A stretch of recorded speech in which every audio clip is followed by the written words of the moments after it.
Bonjour à tous, vous écoutez 10 minutes prévention, le podcast de la CARSAT Nord-Est et nous sommes ravis de vous retrouver. Je m'appelle Nicolas Lombard et je suis ingénieur conseil. Je suis accompagné dans ces podcasts de mes collègues Adeline Cher et Stéphanie Dezan qui sont toutes deux expertes en prévention des risques psychosociaux.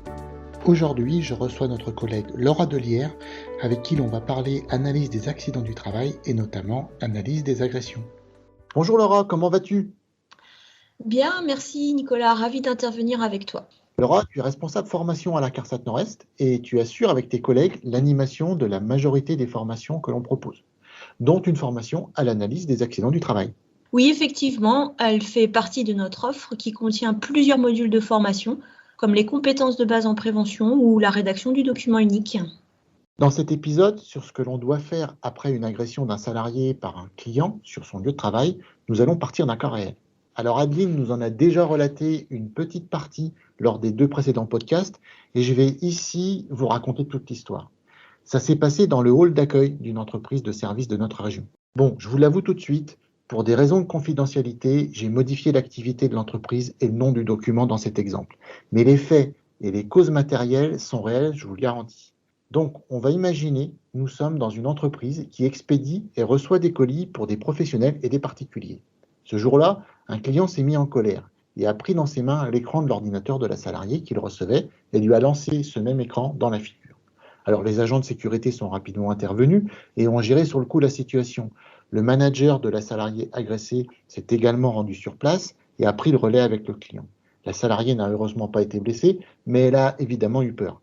Lorsqu'on a analysé l'incident avec l'équipe de l'entreprise, c'est-à-dire avec les représentants des salariés, le directeur, le DRH, la salariée ayant été agressée et son manager, on a compris ce qui s'était passé. Le client s'est énervé car il avait attendu longtemps avant d'accéder au guichet pour déposer son colis à envoyer. Il faut dire qu'il y avait du monde ce jour-là à l'accueil de l'entreprise. Jusque-là, tout allait presque bien, mais la salariée, au guichet, lui a refusé la prise en charge de son colis sous prétexte qu'il manquait le formulaire de douane. Elle lui a également refusé l'impression de ce fameux formulaire. Cette histoire suscite un certain nombre de questions. Mais pourquoi elle lui a refusé la prise en charge du colis ? Sans trop entrer dans le détail, tout simplement, depuis le Brexit, il faut maintenant un formulaire de douane pour expédier un colis au Royaume-Uni. Mais alors pourquoi l'entreprise n'a pas voulu lui imprimer la procédure et le formulaire ? Parce que l'imprimante était en panne, il y avait un bourrage papier. Simplement un bourrage papier ? Ça se dépanne, non ? Oui, normalement, mais là, l'imprimante était fermée à clé, donc pas possible de dépanner. Oh, une imprimante fermée à clé ? Mais pourquoi ? En fait, l'entreprise avait mutualisé la maintenance des imprimantes avec ses voisins de la zone d'activité.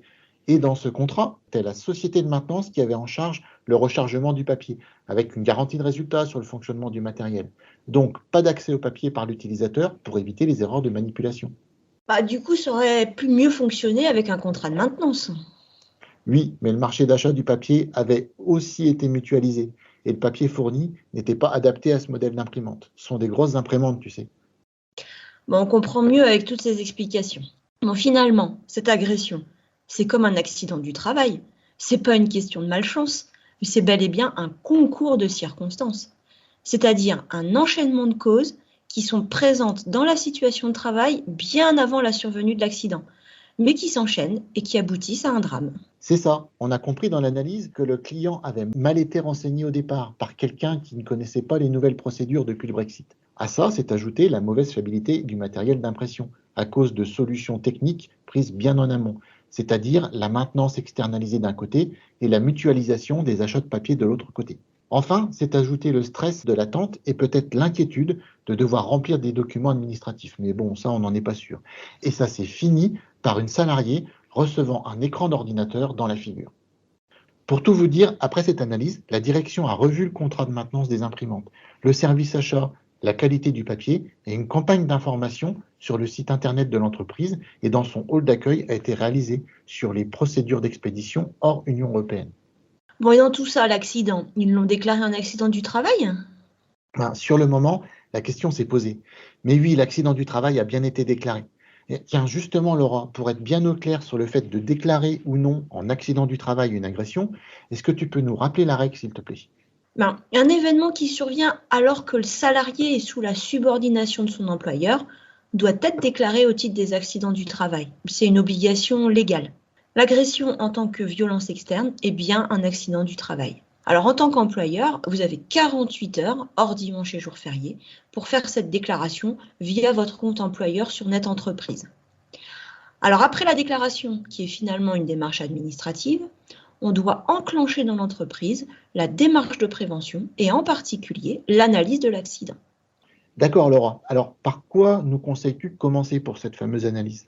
On va commencer par une sorte d'enquête qui doit permettre de recenser un maximum d'informations qui nous seront utiles pour comprendre ce qui s'est passé. C'est ce qu'on appelle communément le recueil des faits. Bon, je vais poser une question un peu bête, mais je me lance. Qu'est-ce que tu entends par fait?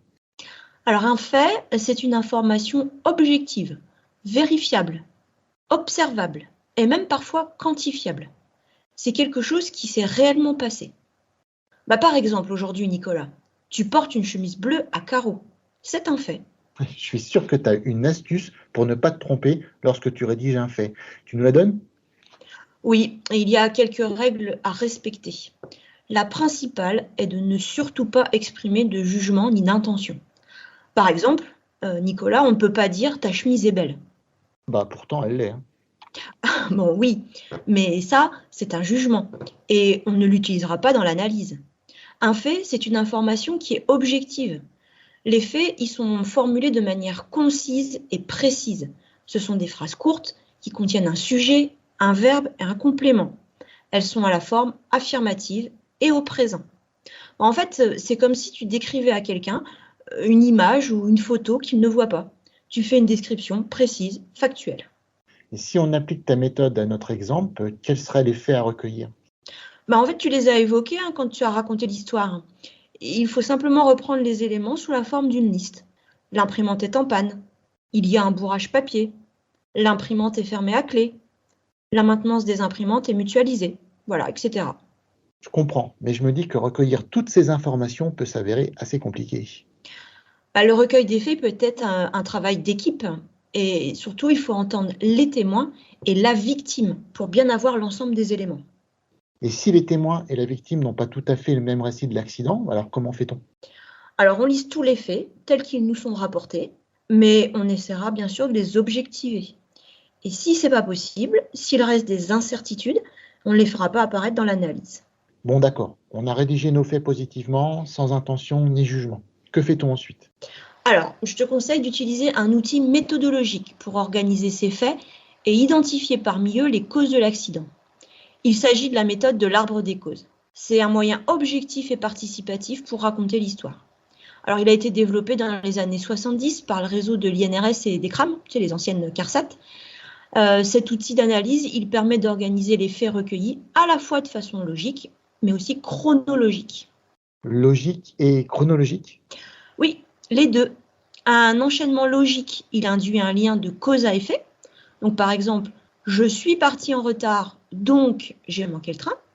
Et l'enchaînement chronologique, il induit les notions de temps. Par exemple, je m'expose au soleil, ensuite j'ai des coups de soleil. Et comment tu présentes cet enchaînement? Sur un tableau, sur une feuille? Sur n'importe quel support. Tu peux utiliser un mur, un écran, une grande feuille, ce que tu as sous la main. Une petite astuce consiste à utiliser des post-it. Ils comportent chacun un fait. Et tu les colles et les décolles au fur et à mesure de la réflexion pour la construction de l'arbre des causes. Alors, il faut avoir conscience qu'à partir du moment où tu positionnes un fait dans l'arbre, il devient une cause identifiée de l'accident. Donc, tu positionnes à droite de ta feuille le fait ultime, c'est-à-dire l'accident lui-même. Par exemple, la salariée reçoit l'écran d'ordinateur dans la figure. La construction va se faire à l'horizontale, de droite à gauche, à partir du fait ultime, grâce à une série de questions. Juste à gauche de ce fait ultime, tu positionnes le fait qui, logiquement et chronologiquement, est la cause directe de ce fait ultime. Donc, dans notre exemple, cela serait « le client est énervé ». Mais comme le fait qu'il soit énervé n'est pas suffisant pour qu'il envoie l'écran dans la figure de la salariée, tu ajoutes au-dessus de la cause client énervé un autre fait, l'écran est accessible par le client. Ok, je résume l'idée. On a une liste de post-it sur lesquels on a noté tous les faits recueillis. Un fait par post-it. On pose à droite de la feuille le fait ultime qui représente l'accident et juste à gauche de celui-ci, on place l'un au-dessus de l'autre les faits qui ont engendré directement le fait ultime. Oui, c'est ça. Et on continue ensuite le même processus pour chaque fait se trouvant posé sur notre feuille. Alors la manière de se questionner est très importante. Il faudra toujours se poser 3 questions types pour créer les enchaînements. Qu'a-t-il fallu pour? Est-ce nécessaire? Et est-ce suffisant? Alors, dans notre exemple, qu'a-t-il fallu pour que le client soit énervé? Nouveau post-it, que le salarié lui refuse son colis. Et là, tu te poses la deuxième question magique. Est-ce nécessaire? Si tu réponds oui, tu peux laisser ton fait sur la feuille. C'est en quelque sorte un moyen de vérification. Enfin, tu te demandes, est-ce suffisant? Si oui, tu passes à l'analyse d'un autre fait. Sinon, c'est qu'il y a un fait supplémentaire pour expliquer le déroulement. Avec notre exemple, cela donnerait: qu'a-t-il fallu pour que le client soit énervé? Que la salariée lui refuse son colis. Est-ce nécessaire? Oui. Est-ce suffisant? Non. Le refus n'est pas suffisant. Il a fallu en plus que la salariée lui refuse l'impression du formulaire de douane. On a donc tout à droite un post-it. La salariée reçoit l'écran d'ordinateur dans la figure. Juste à gauche, l'un au-dessus de l'autre, un post-it, le client est énervé, et un post-it, l'écran est accessible par le client. Puis à gauche du post-it, le client est énervé, 2 autres post-it, l'un au-dessus de l'autre, la salariée refuse l'impression du formulaire de douane et la salariée lui refuse son colis. Bon, ainsi de suite, l'arbre des causes se construit petit à petit. Ok, on vous donnera en fin de podcast des liens pour télécharger le guide de l'arbre des causes. Cela sera plus facile à visualiser pour vous. Jusque-là, pour avoir fait beaucoup d'arbres des causes, je m'y retrouve. Mais dans une agression, il y a plusieurs intervenants. Et ne serait-il pas nécessaire d'avoir les faits relatés par l'agresseur lui-même? Exactement. Dans un conflit, il y a 2 protagonistes, l'agresseur et l'agressé. Alors l'analyse de ce type d'événement est donc particulière, puisqu'il va falloir prendre en compte les 2 histoires vécues par chacune des parties prenantes. La représentation graphique, elle va être double. On aura au centre le fait ultime avec un arbre qui partira vers la gauche représentant les causes pour la victime et un second arbre qui partira vers la droite représentant les causes pour l'agresseur. Eh bien, ce que je te propose, c'est qu'on s'arrête ici pour l'analyse et puis au prochain épisode, on verra ensemble ce qu'on peut faire de cette analyse et notamment on parlera mesures de prévention et quelles sont les meilleures techniques pour trouver des mesures de prévention efficaces. Alors, au prochain épisode. Et voilà, j'espère que ça vous a plu. Et si c'est le cas, n'hésitez pas à partager cet épisode autour de vous et à vous abonner. Et si vous avez des questions sur la prévention, vous pouvez nous contacter par courriel à l'adresse suivante: service.prévention@carsat-nord-est.fr. Nous vous conseillerons avec plaisir.